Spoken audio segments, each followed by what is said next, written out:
Heureusement, on n'a plus besoin d'attacher la treilleuse sous la vache pour bien la traire. Elle tient maintenant toute seule sur les treillons. S'il en est ainsi, c'est qu'il existe un équilibre entre deux forces opposées. D'abord, la gravité. Plus la treilleuse est lourde, plus elle aura tendance à tomber à cause de l'effet de la gravité. Ensuite, il y a l'aspiration des treillons par les gobelets qui forcent la treilleuse à grimper. L'impact de l'aspiration est encore plus grand avec un vide plus élevé.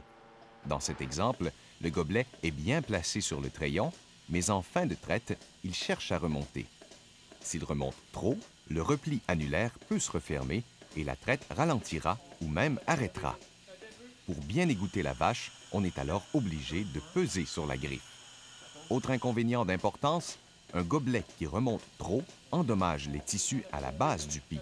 Si au contraire, le gobelet descend trop, il ne ferme plus étanche sur le treillon et l'air cherche à entrer à l'intérieur. On se retrouve alors avec des sifflements et éventuellement des chutes d'unité. C'est la friction entre le manchon treilleur et la peau du treillon qui empêche le gobelet de monter ou de descendre.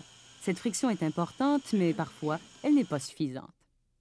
Par exemple, il y a moins de friction quand le manchon treilleur est usé, quand le treillon est petit,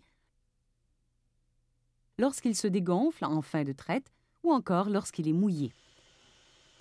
Le mauvais ajustement de l'unité de traite est souvent synonyme de sifflement, de fin de traite inégale et de débalancement de pis à long terme. De bonnes habitudes de la part du treilleur amèneront de bonnes réactions chez la vache et la traite sera ainsi plus agréable pour tous. Je pense qu'il va enfin comprendre l'importance de bien ajuster la treilleuse.